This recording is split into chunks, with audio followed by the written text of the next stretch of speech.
Right, and welcome back everyone to another Bondex Talks. Today we are joined by Federico from Kleros. And Federico, an absolute pleasure to have you with us today. Would love you just to give a quick introduction to who you are and a bit about Kleros, and we'll dive straight in. Sure. Well, thank you for having me. I'm Federico Ast. I'm Argentinian. I have my mate here.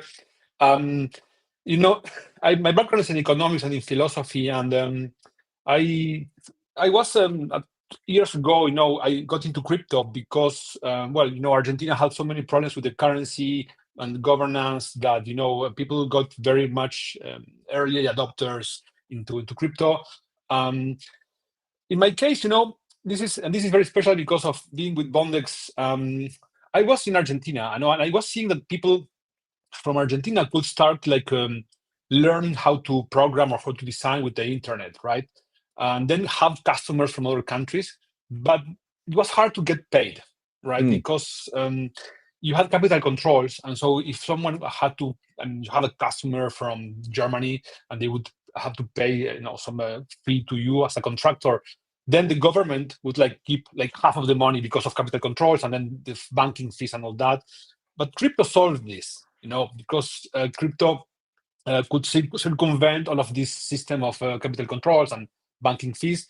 But there was still one more problem to solve, that is okay, you are in Argentina, you learn how to code with the internet, you can reach customers, you get paid with crypto.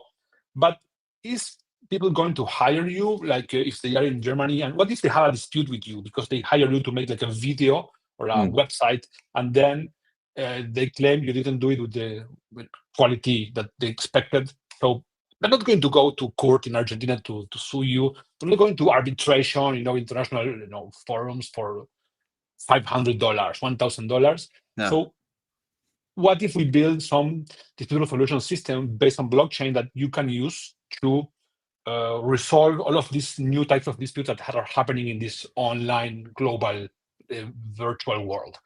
Those were the early days of Kleros. Really interesting. I mean, especially you mentioned it was Argentina as well, crazy fluctuation and currency issues there.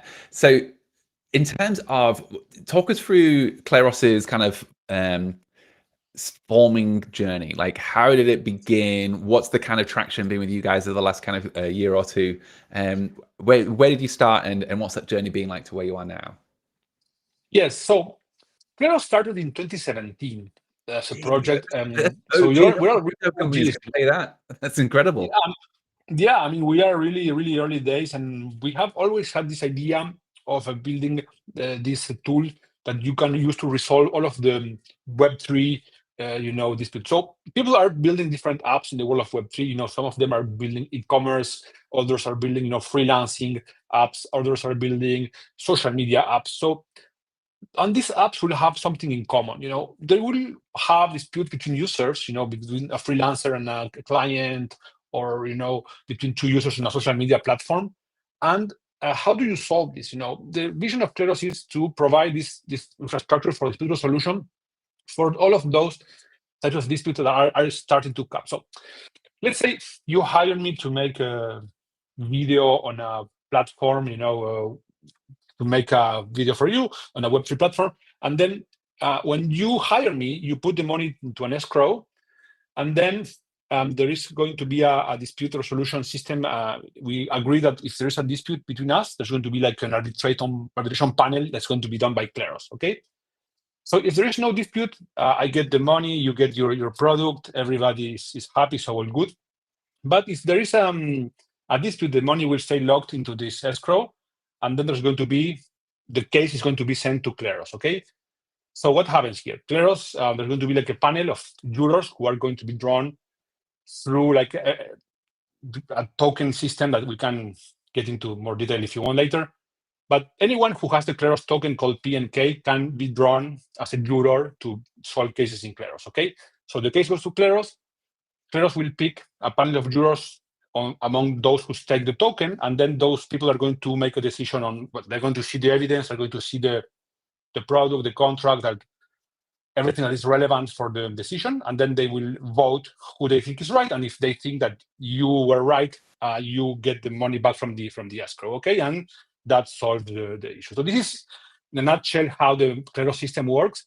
Yeah, and it's important to build this on blockchain because you have like so this is a dispute. So it's an adversarial situation. So you maybe want to make sure that nobody's tampering with the evidence or the contract. Nobody's tampering with how the jury is selected, or nobody's tampering with how votes are counted. So this is why this is a very important technology for building Kleros. You could not build this with like a traditional, Web2 technologies. Really interesting. I think we obviously discovered Kleros as we were looking to build out our kind of freelancer marketplace. We really see a world where the future of work is shifting dramatically. We've been working really hard on reputation. So how does professional reputation show up online? You've obviously got other reputation protocols, things like maybe Yaps is one for kind of social. How good are you at creating tweet threads is how I see Yaps. I'm not very good, evidently, but better. But I think like for us, we're really trying to focus in on how does professional reputation show up. And the one thing about reputation is that not lots of people, there are some people who shouldn't have a good reputation because they are bad actors in the world. It's just the nature of the world. And we recognize this and thought, when this happens, when we start building out marketplaces for services, building out these freelancer marketplaces, we need a great solution that's going to help us in this arbitration, because it's going to come really quick. My only experience of this previously was on eBay. And I remember when I was pretty young, I bought something on eBay and we got scammed, like a proper scam. And the item never arrived. And then this is pre-eBay being like good at arbitration. I don't know if it is, but that whole process was very clunky for us. And I remember I got scammed. I was a mere 15-year-old, and I bought a CD writer, I think it was, back in the day, to show my age. But yeah, we got scammed. And I really look forward to a world where when people do, when these things happen, that there's proper systems and processes in place. I'd love you to maybe just paint the picture more around what's different around that classic eBay approach versus an arbitration on blockchain, and why do you even need blockchain? Like, why does blockchain make a difference?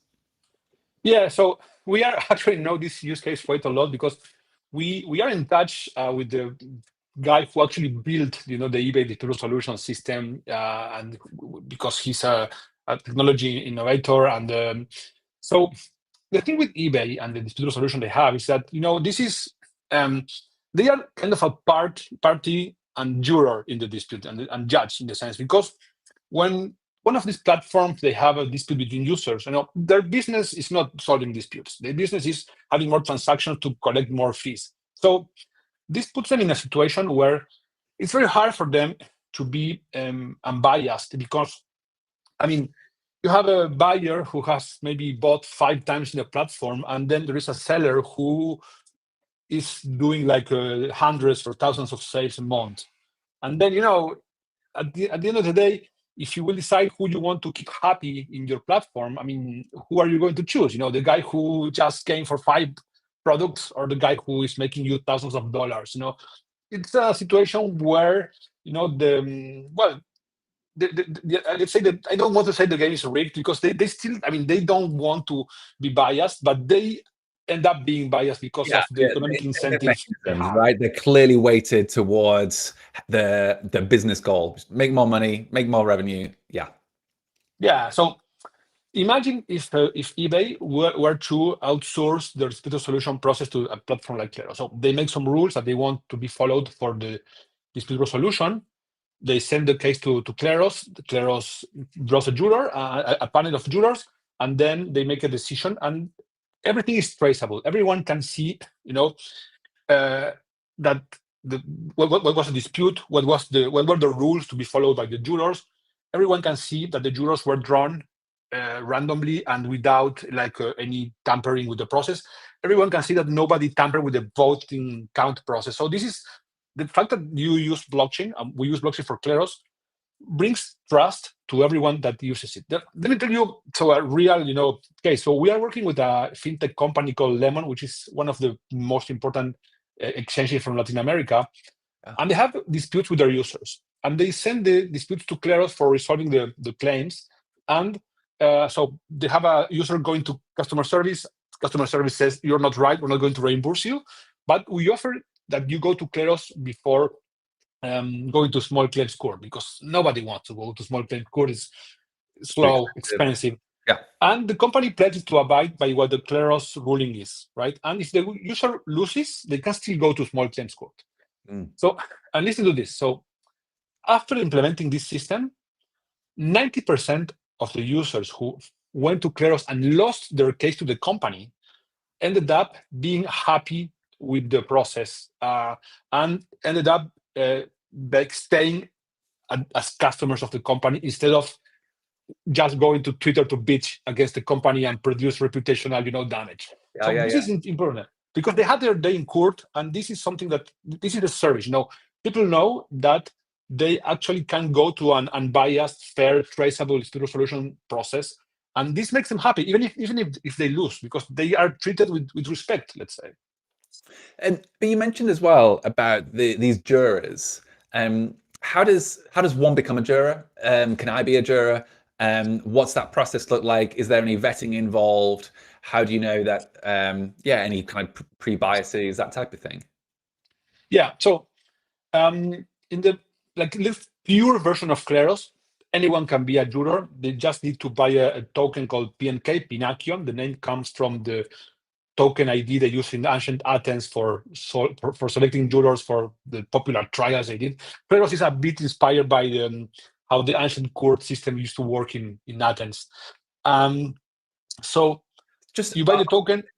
double click on that a bit more. So PNK, it's derived from how the court system used to work. Something about jewelers. I didn't quite understand that.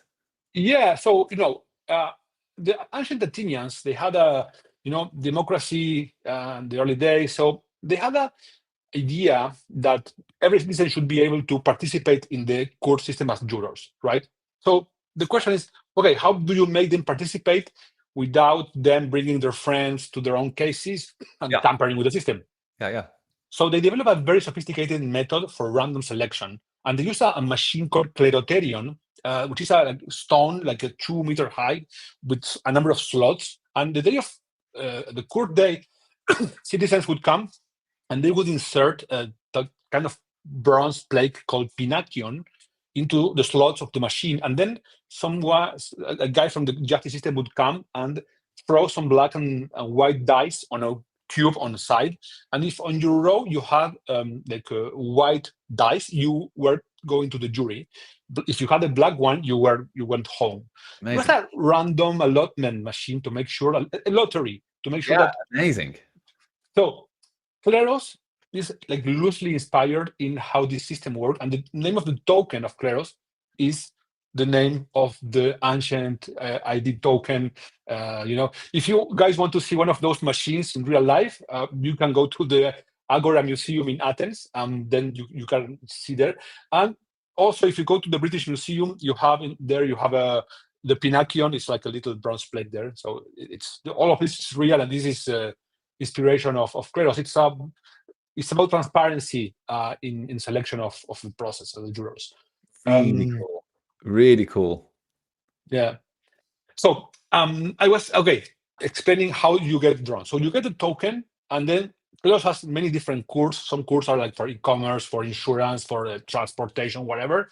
Okay, let's say you have expertise in insurance and you want to work in the insurance court. So you stake your token into that court, and then that token is like a lottery ticket that enables you to be drawn as a juror in cases happening in that court. So a lot of people will draw the token, and then Kleros randomly will pick, let's say, 3 jurors, and then that is how you can become a juror. So this is the random the selection process. That is the pure process of Kleros. So, Now, yeah, I was going to ask. go.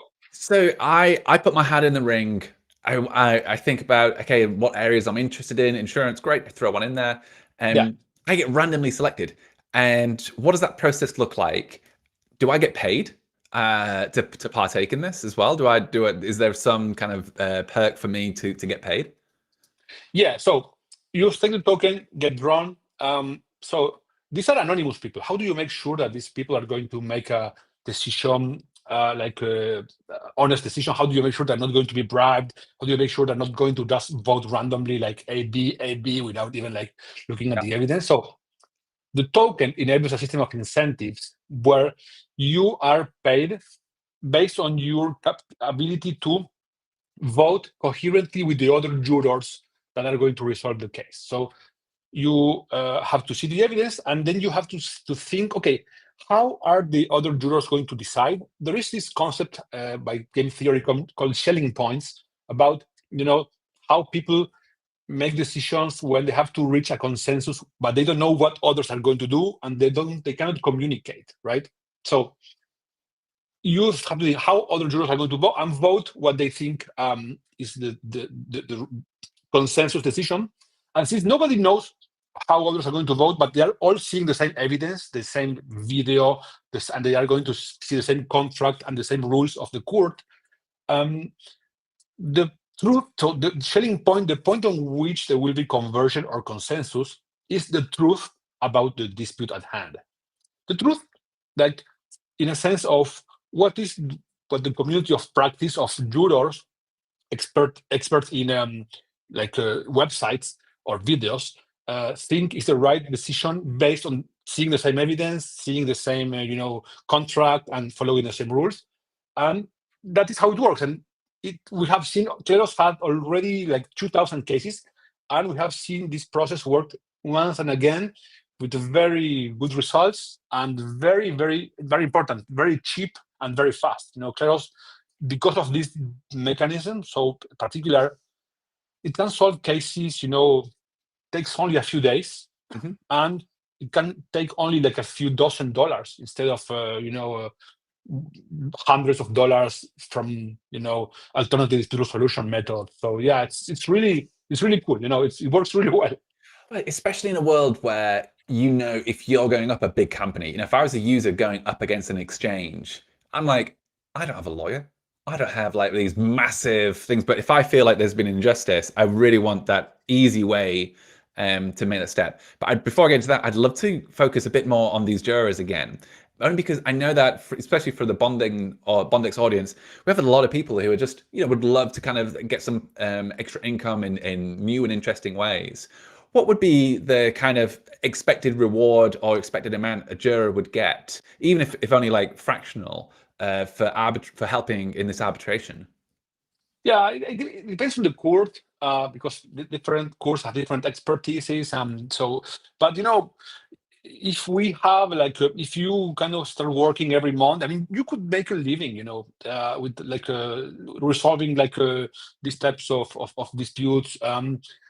For each case, you can earn like a couple dozen dollars, maybe. Maybe it depends on the case, but if you start having cases and cases and cases, you could end up, being making a living out of being a juror at Kleros cases. So let's say you are a freelancer and you work at Bondex for a number of jobs, and then you make some money by being a freelancer, but also you can make money by being a freelance juror at Kleros, because you already have the skills. The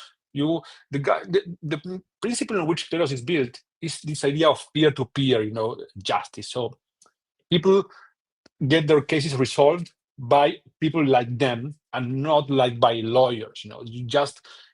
Who knows better on how you build a website than people who build websites? So this is why you can have a part of your income comes from your building website activity, and then part of your income comes from this resolution for other people's websites activity. Really interesting. And Frederico, I think something interesting you're touching on there, which is you're obviously bringing and onboarding users, and you're saying, okay, you're an expert in X, Y, Z. You've obviously had a lot of experience. For us, it's actually one of the things we're trying to solve, which is I can right now go on LinkedIn and say, hey, I'm the CEO of LinkedIn, and I will be able to reach out to people, and I probably won't get shut down for maybe a few months. Who knows? And there's a great story of a guy did it for 3 years. And great, some really funny things he was able to do with that. Even people from LinkedIn messaging him saying, hey, great to connect.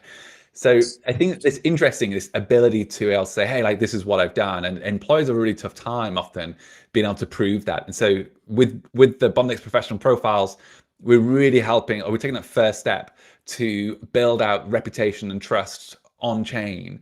And right now it's a public profile and great. Yeah. Just like LinkedIn, you can say I've worked here and here and here, but really soon we're bringing out even more features to actually create verified workplaces. So I've worked at Bondex, and can I have that verified by a few people? Can I verify with an email? I worked at Google before. Can other colleagues who are currently there verify me? And we're really thinking through these problems around how do I show up as a trustworthy expert in an area, and so that it can get me opportunities like being a juror on the side and earning a few $100s extra a month. It's fantastic. I'd definitely do that. It's great. But I'm wondering, what's your existing process? Like, how do you know if someone has worked in insurance? What's that process look like for you? So in the case I mentioned, jurors are drawn, without any need for background checks. All of the system works through economic incentives. So you don't need to prove that you know anything about insurance to be drawn in the insurance court. But if you stake your tokens into a court about insurance, you have no idea about insurance, then when you make your vote, you are very likely to be outside of the coherent majority. So Mhm. you are going to lose. So if you vote incoherently, the token you deposited, you lose it. And it gets distributed to the Oh, jurors who are in the majority. I So that misunderstood. is how, Yeah. yeah. So it's really Yeah, in your so best interest to know what it is you're talking about, because if you yeah, don't, you'll look at a case that comes through, you'll vote for the wrong way, yeah. and you're actually going to lose that stake that you. It's super fun. It's almost like That's a poker, very but, clever. but with jurors. It's a very clever mechanism that actually works because it aligns incentives of jurors, to resolve cases honestly through the economic incentive.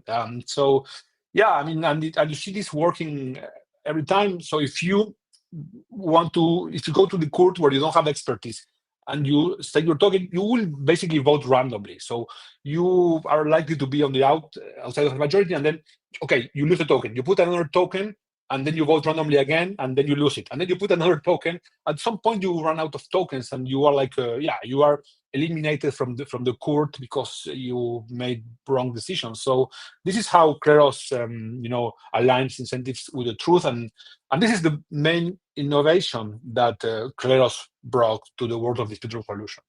Love it. And this is around the game theory shelling, which if you just unpack that a bit for me, like where that whole theory and how it applies here. Yeah.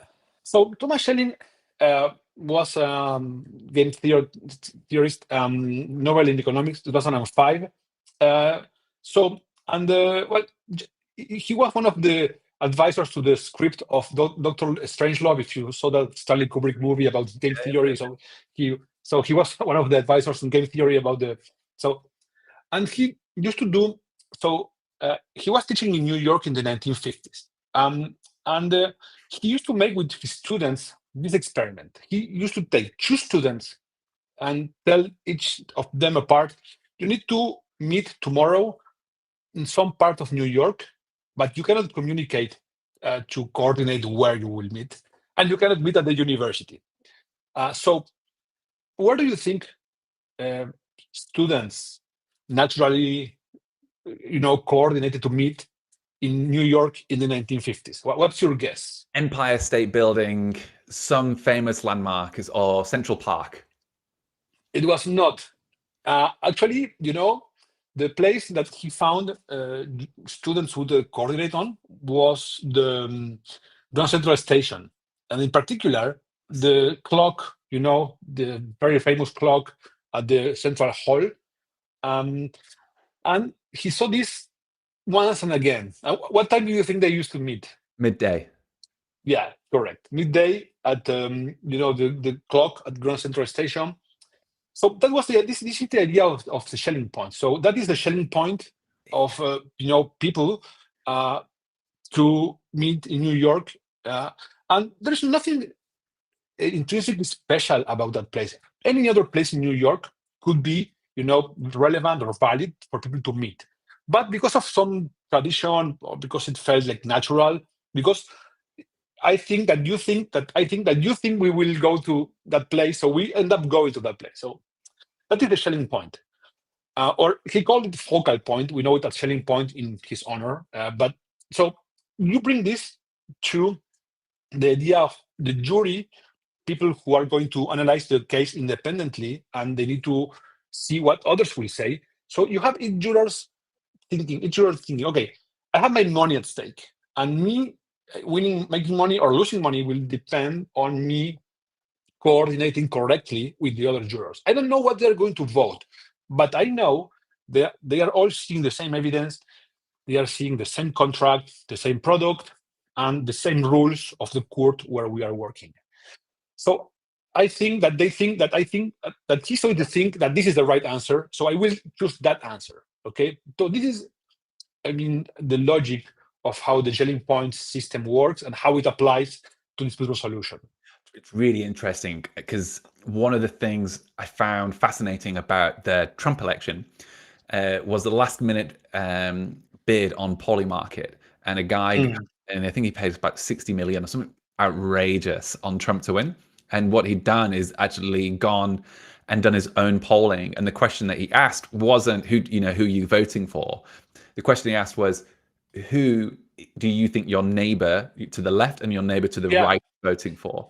So when someone thinks that they are being judged personally and it's on them, almost like a different staking, they vote one way. But when the thing is actually, how will others vote, and putting themselves in other people's shoes and imagining the way that they see the world and they see the facts and they see the narrative and coming to a different conclusion, I think that is really interesting, and I love that that there's a kind of a parallel there, and I see this trend coming through Web3.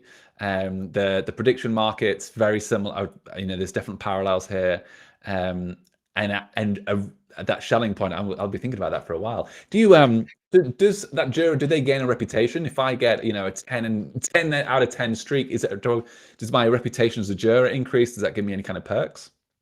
so in this particular pure case I just mentioned, it doesn't, you just get paid and you get tokens and then it's over. But when we started Kleros, there was no identity system online. You could not know that if a guy didn't control many accounts. So Right. Yeah. there, since we started, there have been a bunch of new improvements, and we developed ourselves a ID system called Proof of Humanity to verify that people don't have multiple accounts. So now you can get you can get courts where you have like one person, one vote, for example. Sometimes this is important, and people don't want to have like one guy controlling, many different accounts, right? And this was possible with a pure version. And Awesome. also, some use cases, there are two things. Some people want jurors to be vetted, I mean, whitelisted because of having some skill before being drawn. Hmm. That's one thing. And the other thing is that sometimes people want jurors to belong to some community. For example, let's say you have a DAO and you have disputes in your DAO, and then you don't want any random guy from the internet that has a token to be resolving those people.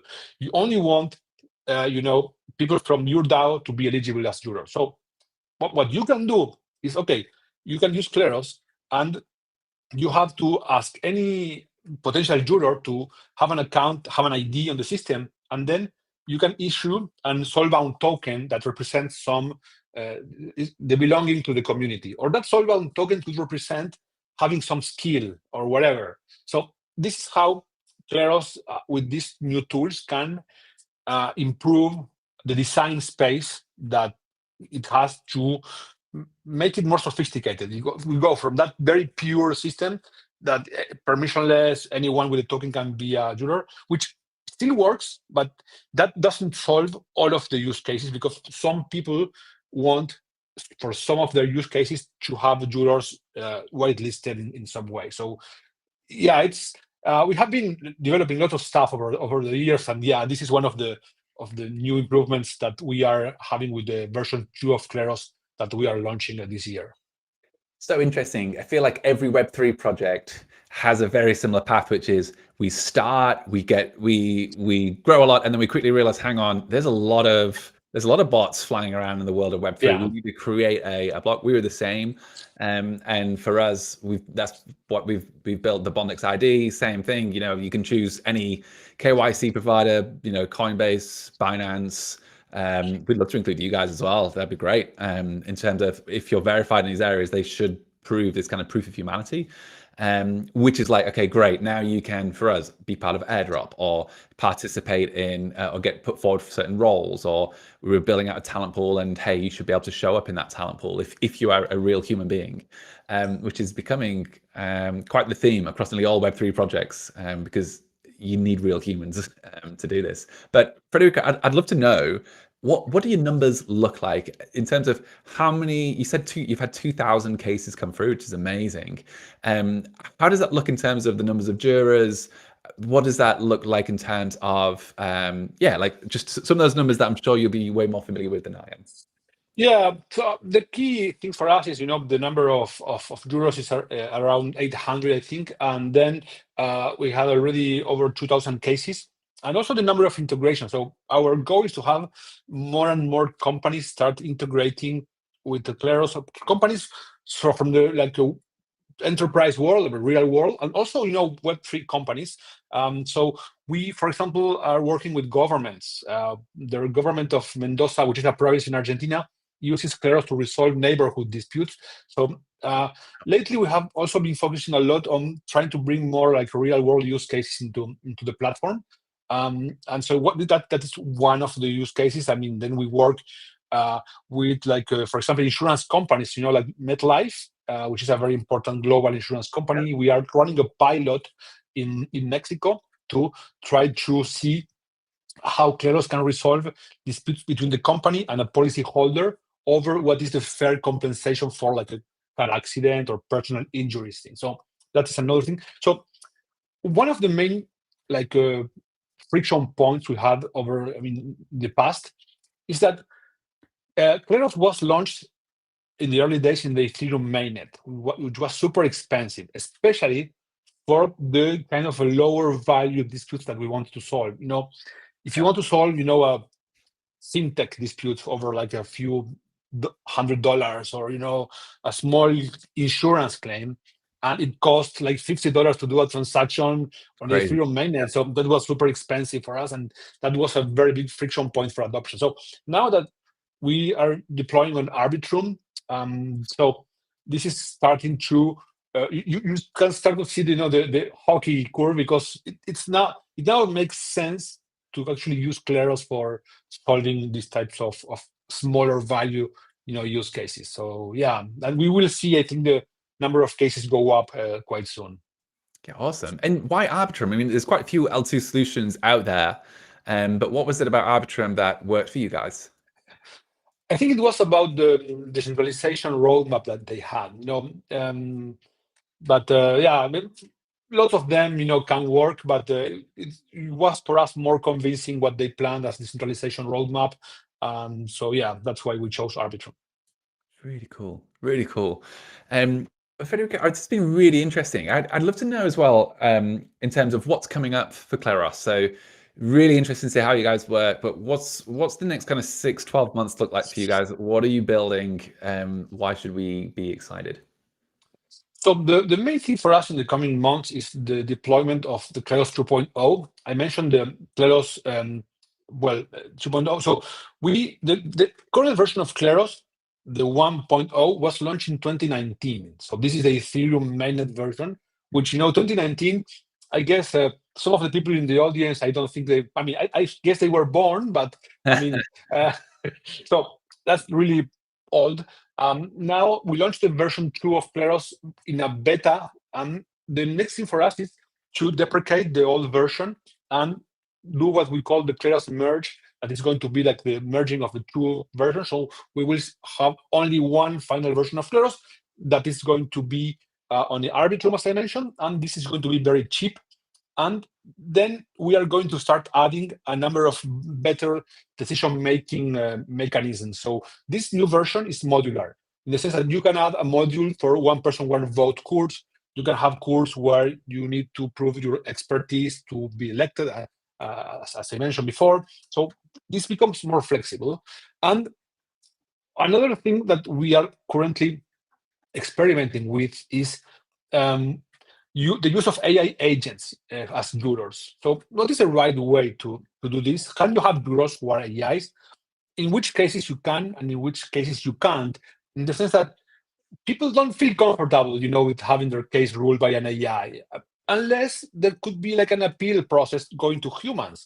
But so, how much should it cost to go to humans? I mean, because you have the AI can solve. Imagine a justice system where your case is solved in 5 minutes, because the AI gets a case, votes, and then can do it immediately.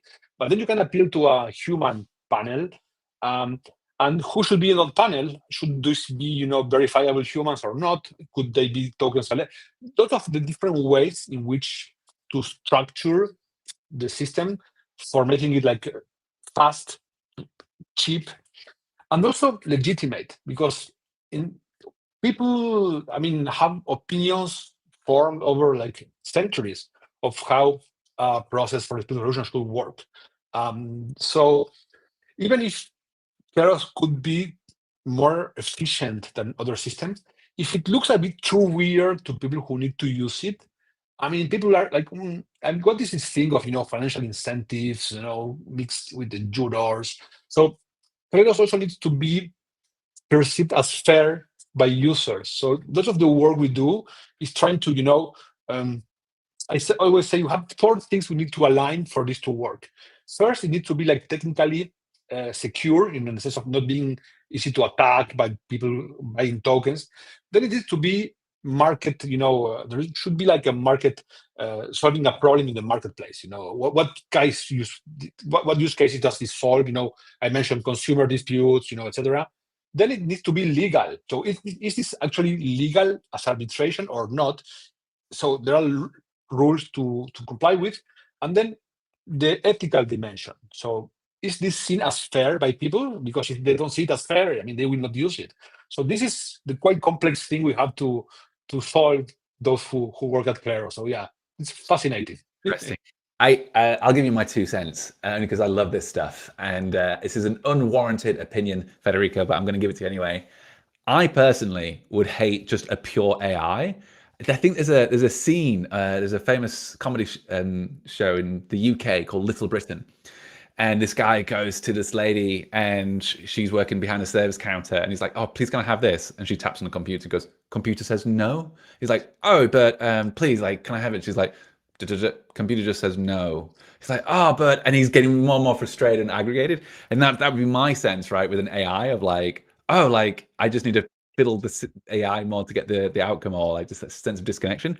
But as a panel, as an extra person on the juror, I can definitely see that working. Of like, hey, we've got 5 jurors and 1 AI, and that might bring this other dynamic of, well, what are the other humans thinking, and what is the AI thinking? That's super interesting when it comes to that shell and game theory. But then, yeah, the cost side as well. That might be something which is okay. Well, maybe super cheap, go with the AI. A bit more expensive, go with some jurors. Escalation accordingly. That, yeah, I guess so. Yeah, it could be interesting. No, but those are the type of trade-offs we study every day. So like, okay, uh, maybe you don't like the idea of having AIs, but what if I mean, the trade-off is, okay, do you want humans and 6 months resolution time, or an AI in 1 hour? So when you start putting all this, balancing all of this, sometimes people accept that. It also brings some vibes like Minority Report, things, because you have the AI makes a decision, and doesn't explain why it made the decision, right? So in the case of dispute resolution, you don't only want the outcome of the juror, you also want an explanation that the losing party can accept as why it lost. Otherwise, they're not going to buy it. So next week, actually, we are going to hold a conference in London alongside the King's College. They have an AI department there, where we are going to do a gathering of all mechanism design experts, some of them coming from the AI world. So to try to understand what are the trade-offs here, and to try to have more people doing research in this type of topics, because this is very cross-discipline, because you could be the best, mathematician in the world or the best AI researcher, but if you don't understand how people think about the solution, then they will not use it. So that my job is try to align all of these very complex things from very different areas. Yeah. I think there's so many things around. They've run court cases through AI, and they've been able to really clearly see just from the transcripts that when a judge has made the incorrect decision, that the AI has made it the correct decision. Like it's able to kind of see stuff like that. That's super interesting. Yeah, I wonder whether there's like a stepping stone, effect, which is kind of what I feel you're playing with in this space of like how what's the first step we can take here? What's the responsible way of approaching this? And it sounds awesome. I mean, I love that you're working with the guys in London. It sounds absolutely fantastic. We are way out of time, but Federico, I just want to say thank you so much. I also would love you to if people who are watching this right now, a lot of them are part of the Bondex community.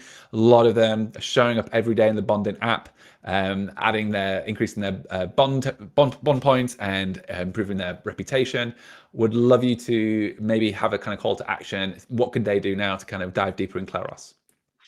I think just go to our website, and then you can see all of the information we have, all of the use cases. I just got to scratch the surface of what we do.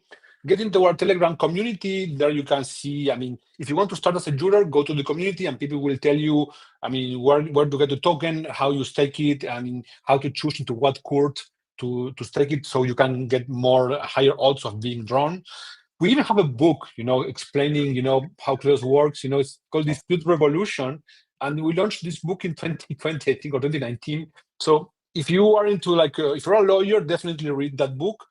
So yeah, I mean, I guess the best way is to follow us on Twitter. Then read the book if you want, if you feel like something long form. And yeah, the blog also has lots of materials, and you can also follow me on Twitter, Federico Ast. Yeah. So I guess that's the call to action. Awesome. Federico, it's been an absolute pleasure. I just want to say thank you once again, and really looking forward to getting you guys integrated well with Bondex when we launch our freelance marketplace, with hopefully minimal arbitration requests, but I'm sure when they do come up, you guys will be there to help us out. Absolutely. Thank you for having me.